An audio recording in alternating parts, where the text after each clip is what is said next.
Hello. हाँ sir बोलिए। मैं ये कहता हूँ कि आपने अम, जो डिप्लोमा किया फायर एंड सेफ्टी का उसके साथ कोई और इफेक्टिव ट्रेनिंग भी किया है क्या? आपके पास ट्रेनिंग का कोई सर्टिफिकेट है? नहीं सर, ट्रेनिंग का नहीं है अभी। ओ ओके। और आपके कोई अवार्ड भी दिया है आपकी कंपनी ने कभी, जैसे रिवार्ड एंड रिकॉग्निशन प्रोग्राम होता है उसके थ्रू या कोई हाँ और? सर, वो क्या बोलते हैं, प्रोग्राम हुआ था 15 अगस्त को, तो हमको जो यहाँ का पीएम है ना, हाँ। वहीं सर एक छोटा सा कप दिए थे सर। ठीक है, सर्टिफिकेट नहीं दिया?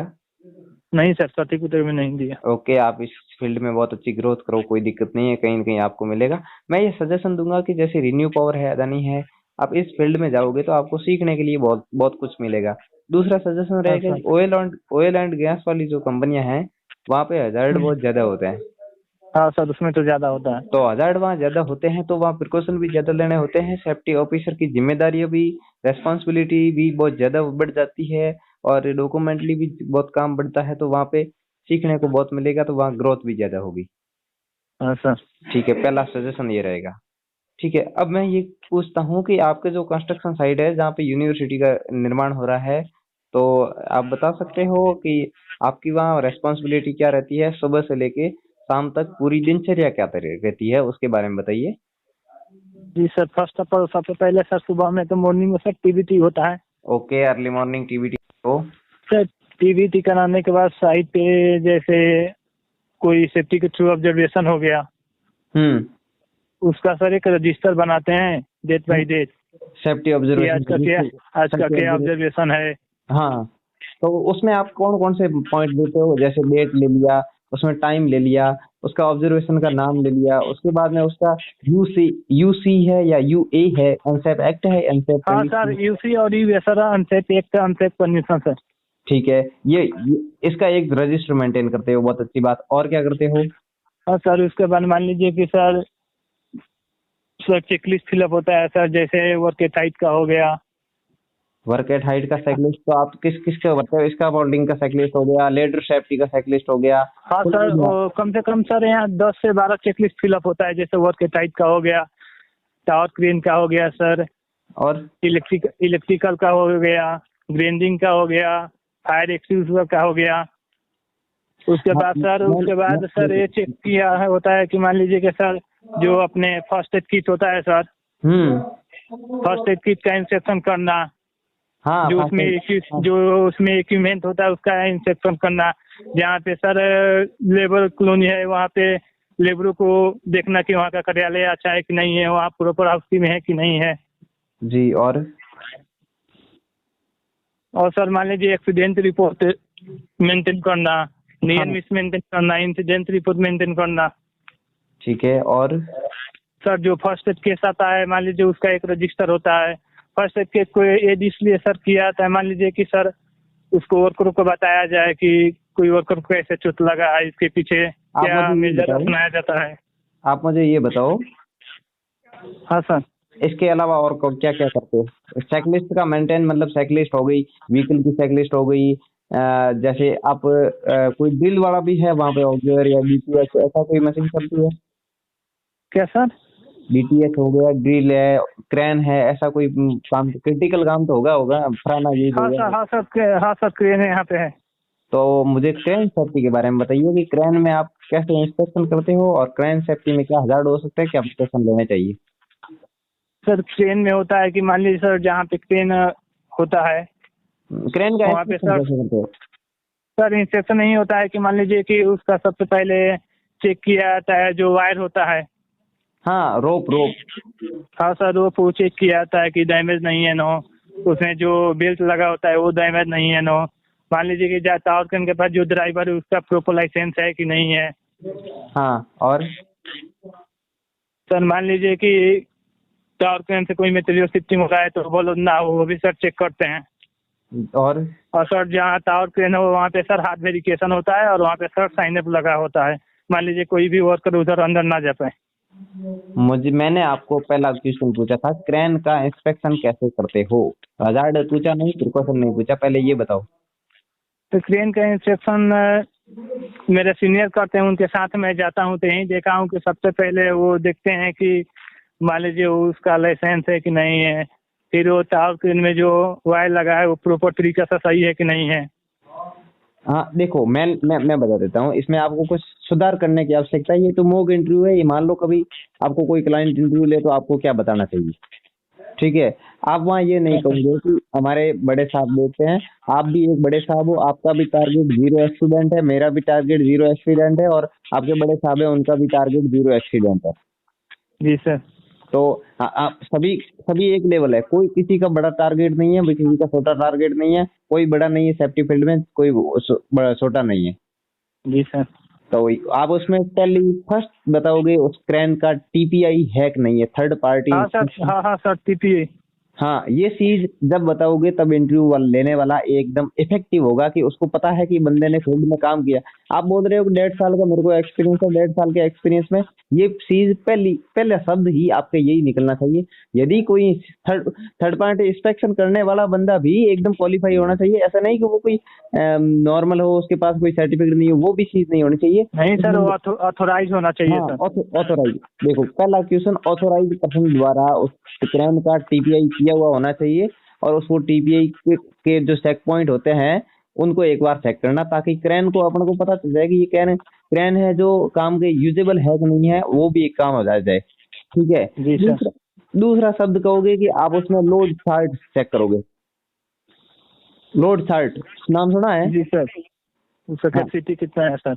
हाँ, उसकी लोड कैपेसिटी कितनी है। उसके बाद में जो लोड इंडिकेटर होता है, जो क्रेन के उसको ऑपरेटर को सूचित करता है कि लोड कितना है, उसके बारे में वो इंडिकेटर यूज होना चाहिए, मतलब वो काम करता है होना चाहिए कार्य। जी सर। ठीक है। दूसरी बात, वो उसमें आप हाइड्रोलिक चेक करोगे, कितना उसका हाइड्रोलिक प्रेशर है, वो ऑयल ऐसे है कि नहीं है, उसमें वो चेक करोगे कहीं से हाँ सर, ऑयल। उसका हाँ, उसका सर हाइड्रोलिक। पाथ सब, उसका जो पाथ है सर सब चेक किया जाता है कि सही से काम चल हो रहा है कि नहीं कर रहा है वो काम, उसका पाथ। हाँ, उसके बाद में उसको बूम को ऊपर देखो, एक आपका कुछ बटन लगा होता है कि ताकि वो लोड ऊपर जाते ही वो उससे ज्यादा ऊपर नहीं जाए। ठीक है। जी सर। उसके बाद में आप क्या देखोगे कि उसमें ASLI नाम सुना है, ASLI का? ये नहीं सर। ठीक है, आप इसके बारे में पता करना है कि एक आपको पता है, एक मीटर लगा होता है क्रेन के अंदर।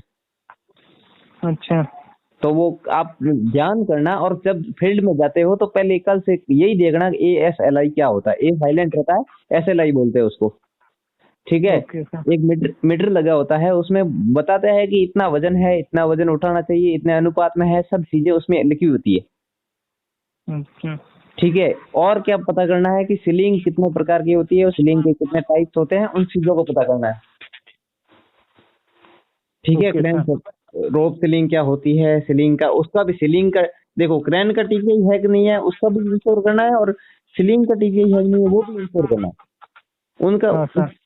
देखो, टीपीआई किस चीज का होता है, जिसमें रोप लगी हुई हो, जैसे सेफ्टी बेल्ट है, तो सेफ्टी बेल्ट झूलने वाली वस्तु है, तो ये भी एक वेट लेती है, तो इसका भी टीपीआई, जब तक सेफ्टी बेल्ट का टीपीआई नहीं है तो आप किसी भी सेफ्टी बेल्ट को यूज नहीं करने दोगे, भले ही वो एकदम नया है। हाँ सर। ठीक है। दूसरी बात रहेगी, सीलिंग का भी टीपीआई नहीं है तब तक यूज नहीं लेने दोगे, और क्रेन का टीपीआई नहीं है तो यूज नहीं लेने दोगे, क्योंकि वो थर्ड पार्टी इंस्पेक्शन कंपल्सरी है। जी सर। उसके बाद में जो ऑपरेटर है उसके पास हैवी लाइसेंस प्लस उसके पास एक्सपीरियंस लेटर भी होना चाहिए, और एक्सपीरियंस लेटर के साथ आपको क्वेश्चन एंड जवाब करने हैं, उससे वो बंदा रियल में कभी जो वेट उठा सकता है, या मटेरियल शिफ्टिंग कर सकता है, लिफ्टिंग गतिविधियां कर सकता है कि नहीं कर सकता है। हाँ ठीक सर। है। आप क्रेन से संबंधित कोई भी लिफ्टिंग गतिविधियां करवाओगे, या कोई मटेरियल शिफ्टिंग करवाओगे, तो कौन सा परमिट दोगे, परमिट का टाइप बता सकते हो? हाँ सर, यहाँ तो परमिट सर अभी तो फिलहाल 3 टाइप का काम चलता है सर। बताइए। सर हाथ वर्क का चलता है, और कन्फाइंड स्पेस का चलता है सर, और क्या बोलते हैं सर उसको, एक सब एक्शन चलता है सर। ठीक है। देखो, जब क्रेन का काम होता है तो उस समय रिगिंग परमिट दिया जाता है, रिगिंग अच्छा। परमिट। ठीक है। और हॉट वर्क का काम होता है, उसमें जैसे चिंगारी वाली, जैसे वेल्डिंग हो गया, जी कटिंग सर, हो जिसमें गया। जिसमें सर स्पार्क उत्पन्न होता है, हाथ वर्क बोला जाता है। हाँ, चिंगारी निकलती हो, स्कार्फ। ठीक है। जी सर। जैसे मैं आपको क्वेश्चन करता हूँ, कन्फाइंड स्पेस क्या होता है, कन्फाइंड स्पेस में कौन से हजार्ड हो सकते हैं? सर उसका डिफिनीशन पहले सुना देता हूँ। हाँ सुनाइए। सर कन्फाइंड स्पेस है, work permit is required for work allow person enter the confined space. हाँ हिंदी में बताइए एक बार, कोई दिक्कत नहीं है। सर कन्फाइंड स्पेस उसे बोला जाता है जैसे सर 1.8 मीटर के नीचे हो, सर कन्फाइंड स्पेस बोला जाता है। 1.8 मीटर गहराई में। जी सर। ओके, फिर सर एग्जाम्पल बताइए। सर जैसे टैंक हो गया, पानी का टैंक हो गया सर। और कोई मान लीजिए सर नीचे ग्राउंड में काम हो रहा है सर, 1.8 के नीचे, वो भी कन्फाइंड स्पेस में आ जा सकता है। देखो, डेफिनेशन ये भी बता सकते हो कि जिसके जाने और आने, एग्जिट और प्रवेश के लिए एक ही रास्ता हो। जी सर, आने जाने का एक ही रास्ता, उससे कन्फाइंड स्पेस बोल सकते हैं। क्लियर डेफिनेशन बताओ। ठीक है सर हमको तो यहीं पढ़ाया गया था, work permit is required for work allow person enter the confined space. मैं क्या कहता हूँ, आपको क्या पढ़ाया गया वो मायने नहीं रखता। आपको वो मायने रख, ये कभी शब्द नहीं बोलना है कि हमें क्या ये पढ़ाया। आपको जो सही है वो चीज, गलत है उसको छोड़ना है, सही की ओर मतलब गलती को स्वीकार करके सुधारात्मक प्रयास करना है, जी सर। ताकि आपकी भी ग्रोथ हो सके। मैं भी ये सोचूं, और मेरी भी ड्यूटी बेंगलोर की तरफ आ सकती है, तो अपन दोनों क्या पता साथ नहीं आ जाए। जी सर। और मैं बता रहा हूँ, आपको पूछ रहा हूँ कि कन्फाइंड स्पेस में हजार्ड बताइए। सर कन्फाइंड इसमें हजार तो बहुत सारा हो सकता है। मान लीजिए कि टॉक्सिन गैसेस हो सकता है, और फायर एंड एक्सप्लोजन हो सकता है सर, और इलेक्ट्रिकल हजार हो सकता है, और H2H गैस हो सकता है सर। नहीं, इलेक्ट्रिकल हजार्ड कैसे होगा? मान लीजिए सर उसमें वायर का काम हो रहा है तो वो भी सर एक हजार है। हाँ, कोई लाइट का। विद्युत का काम हो रहा है तो इलेक्ट्रिकल हजार्ड। और बताइए। सर बायोलॉजिकल हजार हो सकता है, हाँ, और फायर एंड एक्सप्लोजन हो जाएगा सर, हम्म, ऑक्सीजन का कमी हो सकता है सर। हाँ ऑक्सीजन का कमी हो सकता है। आप बता सकते हो कितना ऑक्सीजन रहना चाहिए कन्फाइंड स्पेस में, उसका टेस्ट करके कितने % होना चाहिए, वो कुछ बता सकते हो आंकड़े? जी सर। बताइए। 19.5 से सर 23.5। ठीक है, मुझे ये बताइए, कन्फाइंड स्पेस में क्या क्या प्रिकॉशन ले सकते हैं? सर सबसे पहले तो डेली गैस टेस्टिंग होना चाहिए सर, सबसे पहले परमिट लेना चाहिए सर काम करने से पहले कन्फाइंड स्पेस का। ओके, और कन्फाइंड स्पेस की ट्रेनिंग देनी है आपको वर्कर को? हाँ सर, उसके बाद तो वर्कर को उसमें ट्रेन, जैसे कि जिसके बारे में मालूम हो उसको डेली टीवीटी में बताना चाहिए कि कन्फाइंड स्पेस में क्या क्या आजाद हो सकता है, इससे बचाव के लिए क्या क्या प्रिकॉशन अपना सकते हैं हम लोग। ठीक है, और बताइए। सर डेली गैस टेस्टिंग होना चाहिए सर। और उसमें सर मान लीजिए कि इलेक्ट्रिकल काम हो रहा है तो सर 24 वोल्ट का बल्ब होना चाहिए सर। और उसमें वर्कर को ट्रेन माने जिसके नॉलेज हो कन्फाइंड में काम करने के लिए, उसको परमिट देना चाहिए काम करने के लिए। ओके। वहाँ पे सर ये कंपनी को होना चाहिए कि बातचीत होता रहे। हाँ, एक एक प्रवेश, जो जहाँ से प्रवेश करते हैं, जहाँ एग्जिट करते हैं, वहाँ एक बंदा रहना चाहिए, वो रजिस्टर जी मेंटेन सर। करे जी कि सर। हाँ, ये जो चीजें मैं बता रहा हूँ वो आपको बतानी चाहिए ना। ठीक है। हाँ सर। और मैं ये पूछ सकता हूँ आपको कि SOP के बारे में आप कुछ समझते हैं? इस होती सर से sir I don't know sir, भुला गए हैं। Standard operating procedure. हाँ सर। ये क्या आपने तो अपने CV में लिख रखा है SOP या CV टाइप ऐसे ही फोटो मतलब सर जानते हैं सर, थोड़ा टाइम नहीं मिल रहा है पढ़ने के लिए उतना। हम इस साइड पे अकेले हैं सर, एक सीनियर है वो फिर कल घर चल गए। मैं क्या कह रहा हूँ, आपको टाइम नहीं मिल रहा है। आप जो फील्ड में इम्प्लीमेंट कर रहे हो, फील्ड में जो चीजें लागू कर रहे हो, वो चीज तो आपको क्लियरेंस बताओ। जैसे मैंने आपको रेस्पॉन्सिबिलिटी पूछी तो उसमें आपकी कुछ चीजें छूट गई, आपको पता है? देखो, आपने एक मॉक ड्रिल के बारे में नहीं बताया, ये भी आपका पार्ट रहता है। हाँ सर। इसके अलावा इफेक्टिव ट्रेनिंग करवाना वर्कर को, ये भी नहीं बताया। मोटिवेशनल प्रोग्राम करवाना। हाँ सर, मोटिवेशन प्रोग्राम होता है सर मंथली में। हाँ, जो वो भी एक उसकी लीडरशिप करना। ठीक है। जी सर। इसके अलावा भी और क्या क्या रेस्पॉन्सिबिलिटी हो सकती है अपनी, तो बताओ। जैसे कोई पता करेंगे कि जेएसए है कि नहीं है उस चीज का। तो जेएसए क्या होता है, जेएसए की ट्रेनिंग वर्कर को देना। इसके जी इसके सर। अलावा इसके अलावा साइड पे जो यूएयूसी है और अनसेफ जो एक्ट कोई कर रहा है या अनसेफ गतिविधि कोई है तो उसको रोकना और उसके ऊपर युक्ति युक्त उसके ऊपर प्रिकॉशन लेना, ताकि वो जी सर। गतिविधि वापस दोबारा नहीं हो। जी और सर।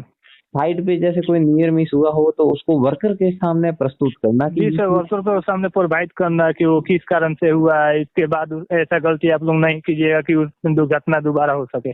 ठीक है। दूसरी बात, जो भी एक्सावेशन है वहाँ पे हजार्ड हो सकता है, तो एक्सावेशन होने से पहले एक्सावेशन की ट्रेनिंग करवाना और उसको हार्ड बैरिकेड की करवाना और उसके बाद में लाल झंडी लगाकर उसको एक खतरे के रूप में बता सकते हैं कि साइनर यहाँ सर खतरा। वहाँ पे लगा देते हैं। ठीक है।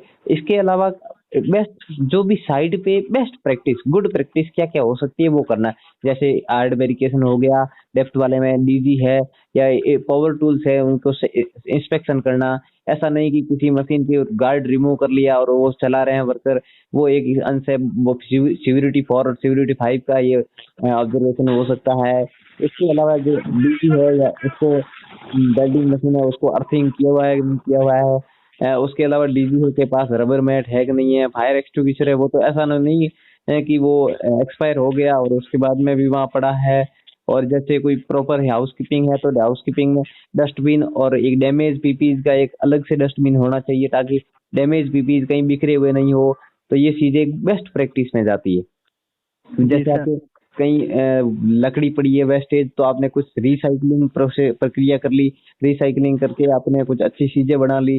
जैसे लकड़ी पड़ी है, आपने लकड़ी से वाटर ड्रिंकिंग वाटर है तो उसका स्टैंड बना लिया, जिससे कोई बाहर से ये विजिटर आए तो उसको इफेक्टिव लगे कि ये रियल में यह सेफ्टी नियमों का पालन हो रहा है, बाईपास नहीं हो रहा है। जी सर। तो ये चीजें आपके छूटी थी, तो आपको पता चल गया होगा कि मॉक इंटरव्यू का क्या फायदा होता है। जी सर। और मैं पूछ रहा हूँ जेएसए के बारे में, तो जेएसए क्या होता है बता सकते हो? जी सर। बताइए। सर जेएसए का फुल फॉर्म होता है जॉब सेफ्टी एनालिसिस। जी। इसका सर डिफाइन होता है job safety analysis step by step analyse to determine the safe working procedure. Okay. ठीक है।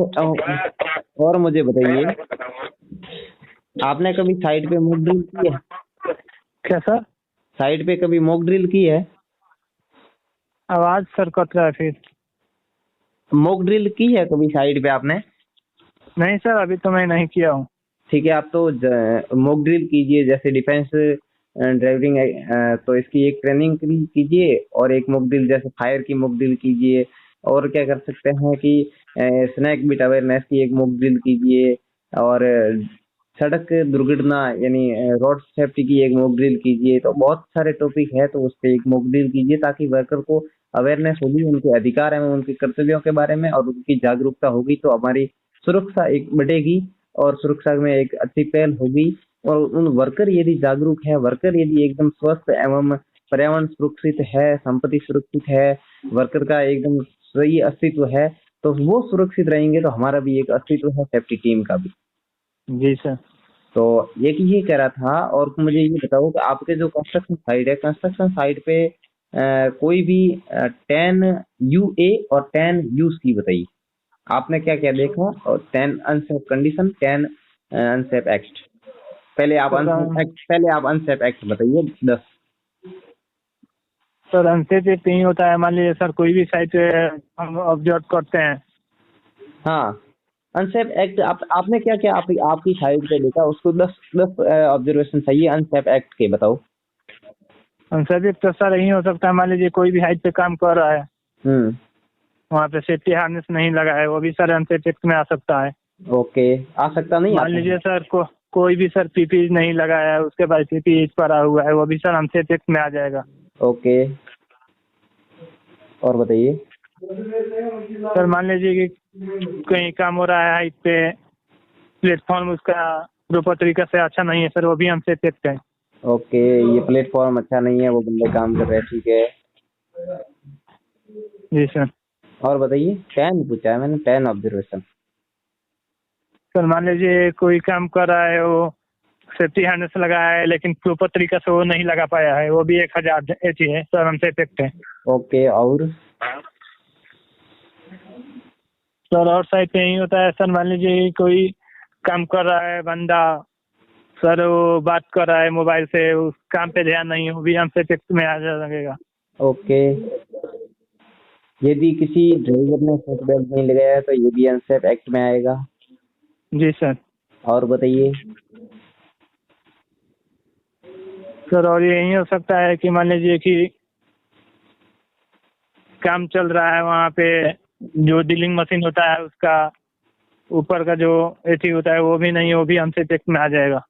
और बताइए। ठीक है, सर मेरा से आप है ना ऐसा करो, UA UC का एक रजिस्टर मेंटेन करो। जो आपको UA और UC समझ में नहीं आ रहा है कौन सा अनसेफ एक्ट है कौन सा अनसेफ कंडीशन है, तो आप अपने सीनियर को पूछिए। और ताकि ये आप कह रहे हो ना मैं सेफ्टी ऑब्जर्वेशन रजिस्टर बना रहा हूँ, तो उसमें आप एक पॉइंट ऐड कीजिए UC UA। यदि किसी हार्ड वेरिफिकेशन नहीं है, हार्ड वेरिफिकेशन की रिक्वायरमेंट है तो वो नहीं है तो वो एक अनसेफ कंडीशन है। डीजी के पास रबर मैट नहीं है तो अनसेफ कंडीशन है। डीजी की जो डीबी है उसको कैनोपी नहीं है प्रॉपर, तो भी ये अनसेफ कंडीशन है। यदि किसी में क्या कह सकता है, यदि टायर किसी गाड़ी का फटा कटा फटा है और वो भी एक अनसेफ कंडीशन है। यदि प्रॉपर हाउसकीपिंग नहीं है वो भी एक अनसेफ कंडीशन है। यदि कहीं वायर को जॉइंट किया हुआ है केबल्स को और उसमें मेल फीमेल का प्रयोग नहीं है वो भी एक अनसेफ कंडीशन है। जी ठीक है, सर। तो ऐसे एक अनसेफ, जैसे मैंने 10 तो बता दिया, बातें बातों में 10 ऑब्जर्वेशन बता दिए अनसेफ कंडीशन के। रोड पे गड्ढे जी हैं, सर। रोड पे गड्ढे हैं, ये भी एक अनसेफ कंडीशन है। ठीक है, कि कहीं पानी इकट्ठा हो रखा है और उसको भी वाकिंग नहीं किया हुआ है तो वो भी एक अनसेफ कंडीशन है। तो ये भी एक काफी चीजें ऐसी है, यदि इसको इसका बोल्डिंग है और कुछ चीजें जो प्लेटफॉर्म सही नहीं है, दूर से दिख रहा है कि ये एक अनसेफ कंडीशन है, वो भी एक अनसेफ कंडीशन है। ठीक है, ऐसे बहुत जी सारे सर। अनसेफ कंडीशन और अनसेफ एक्ट है। तो आप अपने कंस्ट्रक्शन साइट पे क्या क्या अनसेफ एक्ट है, क्या क्या अनसेफ कंडीशन है, उन चीजों को एक बार रजिस्टर मेंटेन करके अच्छे तरीके से मेंटेन कर लो। Okay sir. और कुछ आपको यदि क्वेश्चन हो आपका तो बताइए। सर अब तो कुछ नहीं हो सकता है सर, मेरे साइड भी इतना ही होता है सर। हाँ जी, नहीं आपके सर मेरे दिमाग में, मेरे साइड तो इतना ही सर होता है। आपके दिमाग में कोई संदेह है, आपको कुछ पूछना है सेफ्टी फील्ड के बारे में या इंटरव्यू के बारे में, जो भी कुछ आपके दिमाग में कोई क्वेश्चन हो तो वो एक बार पूछिए पूछिए। यदि क्वेश्चन नहीं है तो आप प्रॉपरली तैयारी कीजिए इंटरव्यू की, और आपके उज्जवल भविष्य की शुभकामनाएं देता हूँ। आप इसी तरह उत्तरोत्तर प्रगति करते रहें, और इसी के साथ मैं आपका इंटरव्यू समाप्त करता हूँ, मॉक इंटरव्यू। सर फिर 2 हफ्ते बाद सर मॉक इंटरव्यू दे सकता हूँ ना? हाँ, वेलकम।